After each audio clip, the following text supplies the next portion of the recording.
India के culture और history में कहने को बहुत कहानियां हैं, लेकिन हर बार लाइव एक्शन उनको जस्टिस नहीं दे पाता। बट अब लग रहा है कि समय बदल रहा है और अश्विन कुमार की रिसेंटली रिलीज हुई 3D मूवी महाअवतार नरसिम्हा ने एक बहुत बड़ा लीप इंडियन एनिमेशन के लिए लिया है अपनी क्रिटिकल और फाइनेंशियल सक्सेस के साथ। आज की इस वीडियो में हम इस मूवी के बनने के बिहाइंड द सीन बहुत सारी चीजें आपके साथ शेयर करने वाले हैं, तो देर किस बात की। हे गाइस, मेरा नाम है पंकज सागर और आपको स्वागत है गेमों को हिंदी की एक और फ्रेश वीडियो में। Now without wasting any more time, let's get started.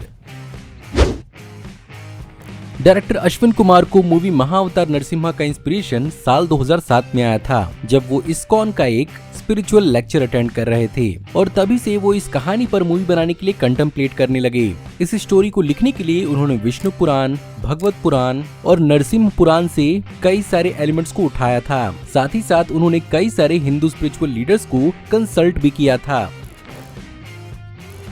इस मूवी का लोगों को पसंद आने का एक और रीजन ये भी है कि यहाँ पर इस मूवी को तकरीबन पूरी तरह से पॉलिश और कंप्लीट करने में 4.5 साल तक का वक्त लगा था, जिसमें से अकेले 3 साल इस मूवी के स्क्रिप्ट को बनाने में लगा था। अब जैसा कि इंडिया में एनिमेशन मूवीज बनती हैं, कई बार ऐसा होता है कि ऑडियंस को गैदर करने के लिए यहाँ पर सेलिब्रिटी वॉइस कास्ट को अप्रोच किया जाता है और बहुत सारे फॉरेन स्टूडियोज इसी चक्कर में कई बार सेलिब्रिटीज को लेकर काम बिगाड़ देते हैं। बट यहाँ पर इंटेंशनली सेलिब्रिटीज को अवॉइड किया गया और यहाँ पर प्रोफेशनल इंडियन डबिंग आर्टिस्ट को हायर किया गया, जहाँ पर प्रहलाद के रोल के लिए हरिप्रिया मट्टा ने अपनी आवाज दी है। इस मूवी को जितना ही कल्चरली एक्यूरेट बनाने की कोशिश की गई थी, वहीं पर बिहाइंड द सीन इस मूवी को उतना ही स्पिरिचुअली फॉलो करके ही बनाया गया था, जहां पर बहुत सारे कास्ट और क्रू ने वॉलंटियरली वेजिटेरियन डाइट्स को अपनाया था इस मूवी के प्रोडक्शन के दौरान। साथ ही साथ मूवी के साथ खुद को स्पिरिचुअली अलाइन करने के लिए यहाँ पर प्रोडक्शन क्रू ने डेली मेडिटेशन और धार्मिक किताबों को फॉलो करना शुरू किया था। इस मूवी के अंदर फेशियल एक्सप्रेशंस पर काफी ज्यादा फोकस किया गया था, जिसके कारण यहाँ पर स्पेशल फेशियल एक्सप्रेशन रिग्स का इस्तेमाल किया गया था, जिसके कारण लीड कैरेक्टर्स यहाँ पर काफी ज्यादा एक्सप्रेसिव दिख पाए। इस मूवी के हर एक एपिक और इम्पोर्टेंट सीन को एक्चुअली स्पेसिफिक संस्कृत श्लोकों से लिया गया है और जो भी इंफॉर्मेशन इन श्लोकों में थी उसको यहाँ पर डिजिटली 3D के थ्रू रिक्रिएट करने की कोशिश की गई थी। साथ ही साथ मूवी को इंटेंशनली कलर कोड भी किया गया था, जहां पर हिरण्यकश्यप के सीन्स के दौरान हमें कुछ ज्यादा ही रेड और ब्लैक का एस्थेटिक देखने को मिला। वहीं पर प्रहलाद के सीन के दौरान हमें व्हाइट एस्थेटिक्स और वहीं पर भगवान नरसिम्हा के दौरान गोल्ड और ब्लू के एस्थेटिक्स देखने को मिले। इस मूवी के ओपनिंग शॉट को ही क्रिएट करने में तकरीबन 3 महीने यानी 90 दिन तक का वक्त लगा था, जहां पर भगवान विष्णु के नाभि से पूरे ब्रह्मांड की रचना हो रही है और ये इतना डिटेल था कि यहाँ पर फ्रेम बाय फ्रेम एनिमेशन का सहारा लिया गया था। वहीं पर इस मूवी के लिए तकरीबन 50 से भी ज्यादा कॉन्सेप्ट आर्टिस्ट का इस्तेमाल किया गया था, जिन्होंने स्क्रिप्चर से इंस्पिरेशन तो ली ही थी, साथ ही साथ यहाँ पर अजंता केव्स के पेंटिंग्स का भी इंस्पिरेशन लिया गया था।